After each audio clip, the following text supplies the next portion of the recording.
want to speak to you about what's going on the internet, something called copyright trolling. This is where companies scan the internet for copyright infringement and then demand settlement, or they'll sue people for infringing on their copyright.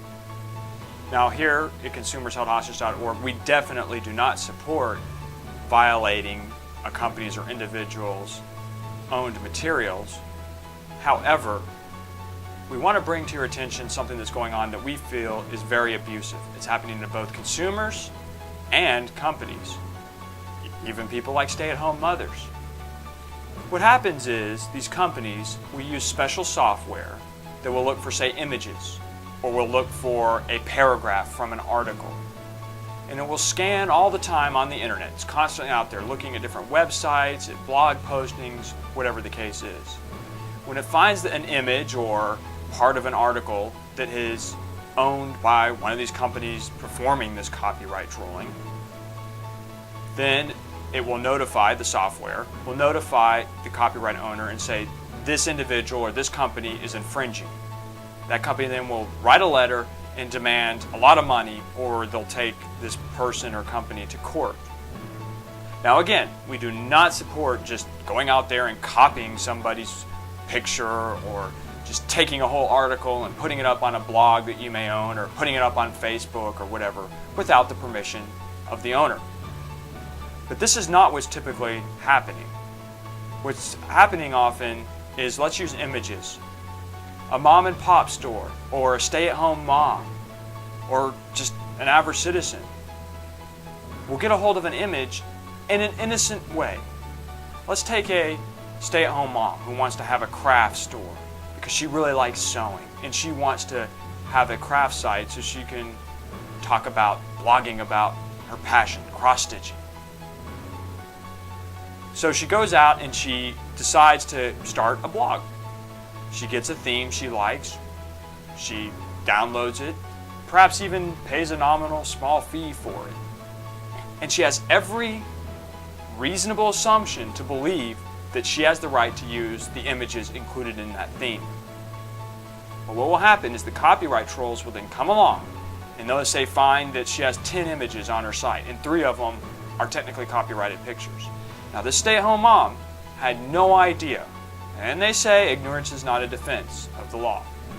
However, she was at a reputable place, or even, as I said, bought it from some company, and she had a reasonable assumption that she had the right to use those pictures. These copyright trolling companies, they don't care. Do they simply say, take down our pictures and replace them? No.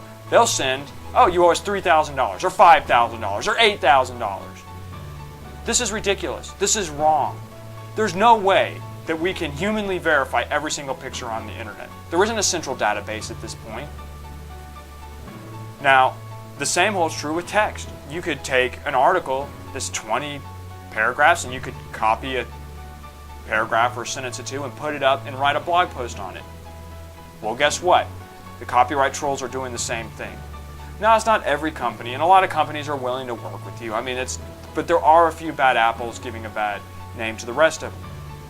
Here's at consumersheldhostage.org what we propose. Because many families are getting blogs, there's Facebook, there's Twitter, all kinds of material in this day and age. In the United States, our laws go back to basically 1976. That was really the last major copyright act. There was the Digital Millennium Copyright Act in 1998, DMCA, but it didn't address and bring the copyright law up to modern standards. You see, that 1976 Copyright Act obviously predates the internet as we know it. It was around in its predecessor form, but not as we know it today. There weren't smartphones and tablet PCs and Wi-Fi everywhere, wireless internet. So times have changed. Many countries have changed their laws to address this, and there's an easy solution to this problem. All the United States Congress needs to do, and they can do that, make other changes, is simply say, look, if your work as a copyright holder is found to be infringed upon, you need, and it's very innocent, it's not like a picture on a book that's out there on Amazon or something, that's been actual print or on a DVD, but it's just a picture on a website or a paragraph on a website, that you as the copyright holder have to give that individual or that company 10 days to take down that infringing material. This would solve so many problems. Because again, our stay-at-home mom who has her cross-stitching blog, who got some images, and she had a total reason to think that she had the legal right to use them. She gets a letter from this company saying, those are our images, you can either buy them from us or take them down or whatever. And if she takes them down, she's fine. That would be the end of it. So again, we're urging those of our fans in America to contact their congressman, go to consumersheldhostage.org, click on the Take Action button, and let your representatives know, hey, we need to modify our copyright laws to allow for innocent infringement.